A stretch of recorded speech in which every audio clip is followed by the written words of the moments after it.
భారతదేశ ప్రధాని మంత్రి నరేంద్ర మోదీపై అవమానకరమైన వ్యాఖ్యలతో ద్వైపాక్షిక సంబంధాలు దెబ్బతిన్న నేపథ్యంలో మాల్దీవుల మంత్రి ఒకరు భారతీయులను వారి ఆర్థిక వ్యవస్థ భారతదేశం మీద ఆధారపడి ఉంటుంది కాబట్టి వారి పర్యాటకంలో భాగం కావాలని కోరారు. భారతదేశం మాల్దీవులు పంచుకున్న చరిత్రను నొక్కి చెప్పిన పర్యాటక మంత్రి ఇబ్రహీం ఫైజల్ కొత్తగా ఎన్నికైన ప్రభుత్వం భారతదేశంతో కలిసి పనిచేయాలని కోరుకుంటున్నట్లు చెప్పారు.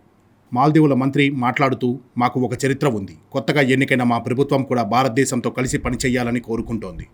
మేము ఎల్లప్పుడూ శాంతి, స్నేహపూర్వక వాతావరణాన్ని ప్రోత్సహిస్తాము. భారత రాకపోకలకు మన ప్రజలు, ప్రభుత్వం ఘన స్వాగతం పలుకుతుంది. దయచేసి మాల్దీవుల టూరిజంలో భాగం కావాలని పర్యాటక మంత్రిగా నేను భారతీయులకు చెప్పాలనుకుంటున్నాను అని. మన ఆర్థిక వ్యవస్థ పర్యాటకంపై ఆధారపడి ఉంటుంది.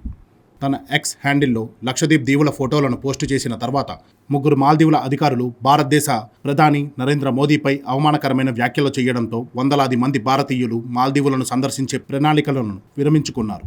జనవరి నుండి ద్వీపదేశాన్ని సందర్శించే పర్యాటకుల సంఖ్య 42% తగ్గింది. గత సంవత్సరం జనవరి నుండి మే వరకు మాల్దీవులను సందర్శించిన భారతీయుల సంఖ్య 73,785గా ఉంది. అదే సమయంలో 2024లో 42,638గా ఉంది.